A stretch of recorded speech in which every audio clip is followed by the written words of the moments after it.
fix it again. Hey everyone, I'm gonna do some lore for Ghostface because I really like this character, and the person who plays Ghostface itself is an original character made by Behavior or of Dead by Daylight.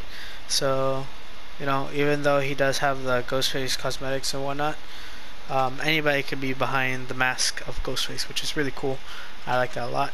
So they created the original killer and things like that, and I wanted to show the lore on it. So that's exactly what we're gonna do. So we're gonna use his original clothing and start reading the lore. Hope you guys enjoy.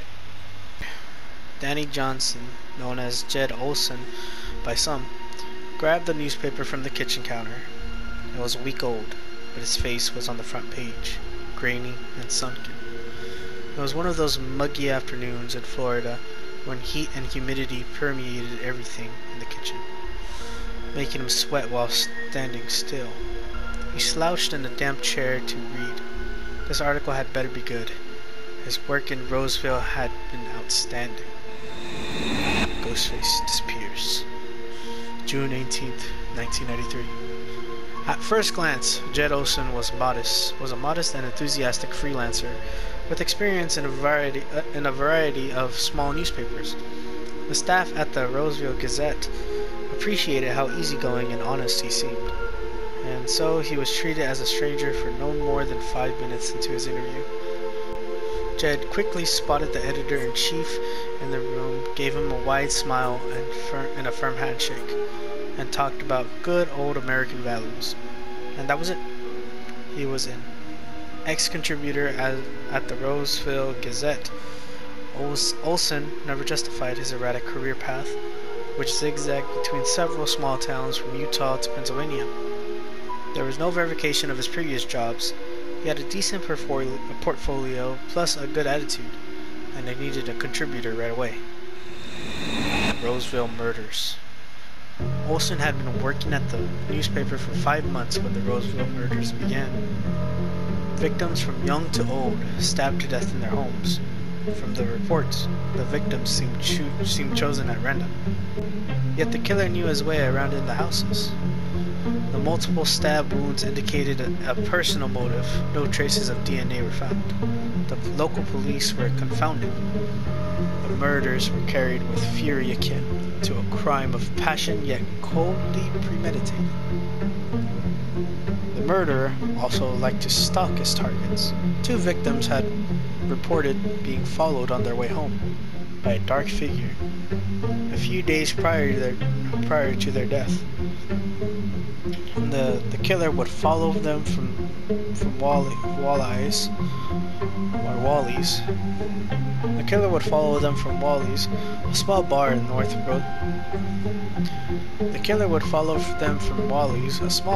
northern Roseville, and snap pictures of them at home while looking for a way in. He could watch the same victims for weeks, meticulously registering their habits and routines. When he felt the urge to kill, he'd visit the most vulnerable victim on his list and break inside the house quietly. The whole staff worked on the Roseville murder story. Olson was often sent to interview the family of victims and relay official statements from police. Unknown to everyone at the time, his involvement added to the final body count. The Ghostface. Panic swelled in Roseville when Olson produced footage of a hooded figure breaking into a house at night. The masked face, a white blur in the dark, stared at the camera for a second before disappearing inside. Ghostface caught on tape was the resulting article, written by Olson. He seemed proud of his work at the time, enjoying how the whole town feared his ghost stories. Weeks later, Olson left a note on his work desk and disappeared. I hope you like my stories. I enjoyed bringing them to life. Don't worry, I'm not done. Jed Olson. The Roseville law enforcement still refuses to comment as Jed Olson remains at large. Danny smiled, ripping out the article from the newspaper. When the investigation had been pointing to him, He packed his bags and left Roseville swiftly. He got up, the clammy sea pulling his skin. An oppressive humidity engulfed him as he entered the bedroom. Condensation dribbled on a small misted-up windows as bits of cracked wallpaper hung limply. Its floral pattern was covered with gruesome photos and newspapers' headlines. Danny pinned the week-old article on top of a picture of lacerated scalps. A faint pang of hunger hit him, and he wondered when he had eaten last. Was it the morning? While washing his knife and clothes? Or was it last night? After following the girl down the street, he couldn't remember clearly. Taking a step back, he admired his work on the wall. His mind drifted, remembering all the articles he had written, the stories he planned, and the scenes he brought to life. A shiver ran through him. A chilling breeze transformed the bedroom's humidity into an opaque, freezing fog. A woman shrieked. Dead leaves crunched under his feet. He smiled in anticipation. Whew, that was really cool. I really love the story on Jed Olson, or Danny, as he is on here, Danny Johnson. Very, he likes playing with his food, basically, as a perk that Michael Myers has. He likes stalking them, finding out their routines and their daily habits, and then using it as a tool to take advantage of them in a most gruesome way. So yeah, that's the Ghostface. Hope you guys enjoyed it. I really much did. I wanted to get more of his skins. I actually bought these today, actually, and I already had the Viper Ghost skin for a very long time, but recently I did buy all of these for like $20 because he was on sale, 50% off for Ghostface from January 12th to the 27th of January. So get them while you can. But yeah, I really enjoyed reading Ghostface. I hope to read more, and especially the killers and the survivors. I very much enjoy them. And yeah, as I said, I hope you guys enjoyed the video, and I'll probably see you in the next one. Alright, see you guys. Oh yeah, also before you go, I do like to show you some builds of DBD, because this game is not only about lore, it's also about going against other players and like survivors specifically, while you're the killer trying to stop them from doing generators to escape. So here's some add-ons and perks that you can use on Ghostface. So I personally like using 2 Night Shroud decrease add-ons, because his Night Shroud takes a long time for it to come back, and it's usually meant for you to stalk survivors in order to expose them so you can one-shot them. So the survivors are usually healthy, injured, or down. If you can mark a survivor while stalking them, they become, even if they're healthy, they go straight to the down state, which is really good for Ghostface, but you have to look at them and stalk them for a certain amount of time. So usually sometimes you get out of Night Shroud by them staring at you, or you getting hit by a pallet, or you missing an attack. So usually having Night Shroud really helps out, and also it covers your blood stain when you're in chases, which is great. If you know more about DBD and how to play killer. So yeah, having Night Shroud is a really good thing to have. It's good for mind games, good for getting downs and hook stages to make the survivor slow down from doing generators and escaping. So usually I use this recently, but driver's license is really good, is that it decreases the maximum range of where they can get you out of Night Shroud. Or like I said, you can use Night Shroud recovery add-ons to make you get your power faster, because I think it's 30 seconds if you don't have any add-ons. So stack these on top, then it becomes shorter. So it's like 7 seconds in total, so instead of 30 it's 23. So great. And also some perks. I was running Eruption, so every time you hit a generator it would shine yellow, and any other generator you will go attack would turn yellow. While you're chasing a survivor, you can, if you ever get to down them, those generators that were highlighted yellow will all explode and regress by 6%. And not only that, the survivor will scream if they were working on the generator, and they'll be incapacitated. for 16 seconds, meaning that they can't work on the gen if they were screaming on it for 16 seconds, so it'll go down for quite some time. And the eruption has a cooldown of 30 seconds, which is nice, so you can do it more often. So it's very, very cool. Then we got Tinkerer. Tinkerer is really good for getting notified if gens are getting repaired, like especially when they're like really close to being repaired. After the generator is 70% in the repair progress, it triggers a loud sound notification, basically saying that it's about to be done, and you get granted the undetectable status effect for 14 seconds. So basically, you don't have a terror radius because killers have terror radius, which is great to have. And then we have Bamboozle. Bamboozle is a really good perk to use when you're in chases, especially when you're around chases like in a jungle gym or in places where they have a lot of windows, or like one window that you can take that makes you safe. But if you use Bamboozle on it, your vault speed becomes 50% faster, and also it will block it for 16 seconds, so meaning they have to go to another loop, or you can down them in that certain area if they're injured, or you mark them and they're still in a healthy state. If you attack them, they get down. It's very good. And then last but not least, we got Pop Goes the Weasel. What Pop Goes the Weasel does is that after you hook a survivor, you get 45 seconds in order to hit a generator that's has like a lot of progress or no progress at all. As long as it has any type of progress, you can hit the generator and it will immediately lose 25% of its progress, which is great. So it really benefits you after hooking. Like survivors say, you're chasing a survivor, and before you chase them, you hit one of the gens with the eruption, and it was highlighted yellow. Tinkerer that on the gen that was highlighted yellow gets notified saying that it's about to be done. You down the survivor, and then the generator explodes because somebody was working on it. They get incapacitated for 16 seconds, so that gives me enough time to pick up the survivor, put them on a hook, and by the time they get there, they're probably the 60 seconds are up, so they'll touch the gen for like 2 seconds, and then you'll after you hook the survivor, you go straight over there, and then you go use pop, and you lose 25%. So not only is it losing like 6%, and from exploding, so from 70 to like I don't know, 74, no 64. Sorry. Then after that, you get 25% progress less, which is great too. So it's like, it's amazing. It's good to stop gens and not getting gen rush, because the survivors need 5 generators to finish. So you can open the escape gate and leave. This will stop that.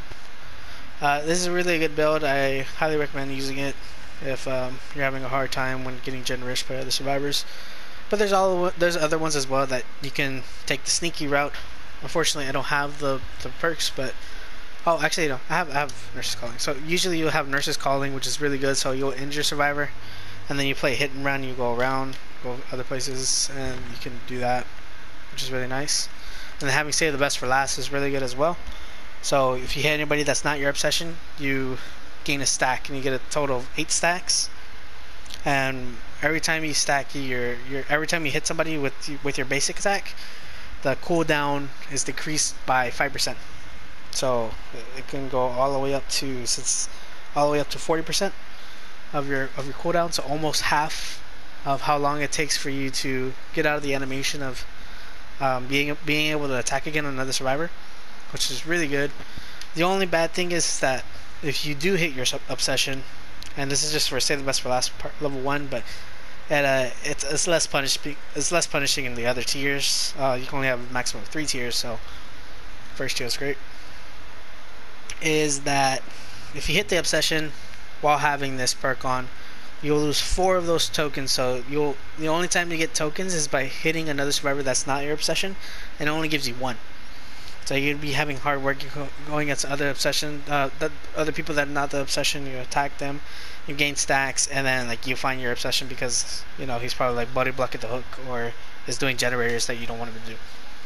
So you'll hit them, and then you'll lose like 4 tokens, but it decreases as it levels up. So instead of being 4 tokens on level 2, it's 3 tokens. On level 3, it's 2 tokens. So it becomes less punishing using it. But it's still a great perk. I definitely enjoy using it. when I didn't P2 my Ghostface, because when you prestige them you lose all your perks and offerings and whatnot and add-ons. But they come back and it becomes better things to have. So after all those, you could also have barbecue and chili. Barbecue and chili is great, and it's a really good build to have when trying to find generators, because then after that you'll have Pop Goes the Weasel. So after you hook somebody, their auras will reveal for you for 40 meters if they're working on a generator far away, and not only that, you get bonus points for hooking other survivors, which is great. And then after you hook the survivor, say that somebody's working on the gen all the way in the back, and you don't have Tinkerer, so it doesn't let you know that the 70% done. So you'll go straight over there and say it's like, oh, it's almost done. It's already like 80. So then you'll hit it with Pop, and then it goes down to 65 because you stopped them. And not only that, you can chase them off the gen and whatnot. So this is also a good build. And there's one last build that I will show you, and yeah, I think you should be on your way. So there's one last build that I would like to recommend, which will be play with your food. Play with food is really good on Ghostface, because there's a lot of times where since you're a basic killer, you only have one ability that can basically it could one-shot survivors, but if they're really good, it becomes really hard to stalk enemies, stalk survivors, because they'll get you out of it really quickly, and also they'll be like very good at looping you. So it's like very tough. So what this thing does is that basically you become obsessed with one survivor. Every time you see the obsession and you let them escape, you gain a token that increases your movement speed for by 5%. So it'll become a little bit faster. So instead of being 115, you'll be 120. And then after that, you have a total of 3 tokens. So it'll be 115, it'll be 120, and then 125, and then 130. Yeah, that's how this goes. So it's really good. But anytime you use your basic attack or special attack, it spends 1 token. So it's a give and take perk. But it becomes really good when survivors get confident and don't want to drop pallets because they think they can loop one more time. This will mess with their muscle memory. So because you got that extra speed, so you can actually hit them before they get to the pallet again. So also we'll have, where's our other perk? Surveillance. Surveillance is really good. We're gonna put the build on already so you can see it. So this is the build I usually like running, which is where's the last perk? That was a level 3, right? Oh, here it is, Fearmonger. So this is another good perk that another good build that you can run on your Ghostface. So basically what we have is play with your food, surveillance, hex ruin, and fearmonger. All these are really good to help for your Ghostface in order to slow down generators and also be better in chases, especially people getting off the generators. And you'll know when they get off because you'll have surveillance and hex ruin, and then also they have fearmonger to punish them from working on gens anyways. So we start with play with your food. You gain more move speed when you're obsessed, and then you get a total of 3 tokens, and every time you let the obsession leave when you're chasing them, you gain a stack. Do it again, and you gain 3 stacks. So you get 120% or 130% movement speed faster, which is nice. And then we have surveillance. What that does is that basically it unlocks potential in one's aura reading ability. Any regressing generator will be highlighted by a white aura. If the regression is interrupted on a generator, it will be highlighted by a yellow aura for 16 seconds. Noises created by generators are audible at an additional 8 meters. So basically what this means is that every time you hit a generator, or for this instance if you have Hex Ruin, so let's read Hex Ruin as well. So basically what it means is that all generators are affected by Hex Ruin. So if they're working on a generator and say you chase them off or something, or you hook a survivor and they have to get off, what this perk does is that it would immediately regress the repair progress of the generator by 200% without even having to be there. So it's like really good. So it sets off surveillance, so meaning that the moment a generator is beginning rest, the generator will be highlighted in white, so you know that it's like not being worked on. And if they work back on it again, it'll be highlighted yellow for 16 seconds, so meaning that you know that there's a survivor there. So it's really good information when having to juggle 4 survivors in a map. So it's really good. I really like this stuff. And then not only that, you have Fearmonger. So if they're even working on a generator, well, they get afflicted by blindness and exhausted. So any existing exhausted effects timers are paused. So meaning that there's certain perks in this game for Survivor that really benefit them. And what you really want is basically for them to be exhausted. Say for instance they like using this exhaustion perk called Sprint Burst. And what that does is basically you remove 150% of your speed for 3 seconds. So it becomes like kind of like a get out type perk, or basically if the killer's near and you will just run away. Like if the killer's near and he's near your generator, you'll be like, okay, well, I'm gonna work on it a little bit longer until he gets really close, and then I can just run away because I'll become extremely fast and he won't catch up to me, and I can be put into a safe loop in the jungle gym. So this would negate that effect, so meaning that they will have to leave earlier off the gen. And not only that, if you find them on the gen, and even if they're injured, because there's another perk called Dead Hard, which basically if they're injured they gain invincibility frames for a few seconds in order to do this little tiny dash that baits your attacks. It's really annoying as killer, but that negates that effect for 5 seconds. If they're running, the exhaustion doesn't go away, so which is great. So it could probably be even longer. So that's like the greatest thing about it. So basically, you don't have to worry about losing chase of that survivor and having him loop in a very safe area unless he's already in the safe area where the generator is. So it's really good. And yeah, that's what makes this build put all together, which is really nice. So yeah, play with your food so he becomes as one survivor. You'll chase the survivor and then you leave immediately, and then you go back to it because it'll gain you a stack. The moment it says you're out of chase, you go back to that survivor. After you go back to that survivor, you'll chase him for a little bit longer, and you'll wait for your play with food to be on cooldown. Get out of the cooldown. Once it gets out of cooldown, then you get in chase with him again, and then you leave immediately. Then you gain 2 tokens, so meaning that you move 125% of your speed, so 10% extra of your normal speed already. And you could be able to chase people that are working on generators. Say that there's a generator nearby and they're working on it. If they get off of it, you'll know because surveillance will turn the generator white.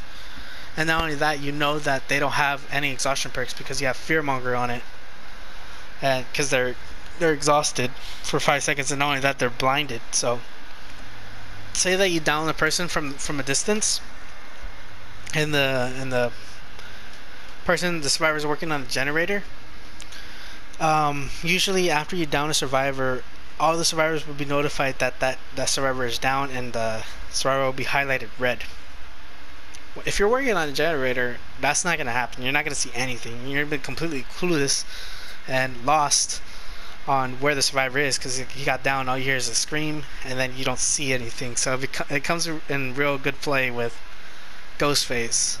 And there's also a really good add-on build for this specific build, which is actually having outdoor security camera. And what this does is that the auras of all survivors outside of your terror radius are revealed for 4 seconds when a marked survivor is put into the dying state. So say that you mark somebody like from very far away, or not very far away, you're kind of close to them, and say for instance they're like looting a chest or something, or trying to hide in certain places of the map. You would mark them. After you mark them, you'll go and chase them for a little bit, and then you'll down them. The moment you down them, the survivors don't know where you are, but you'll know where they are because basically all their auras that are outside of your terror radius are highlighted for 4 seconds, so you can look around. You can see, you get information of which generators are being worked on.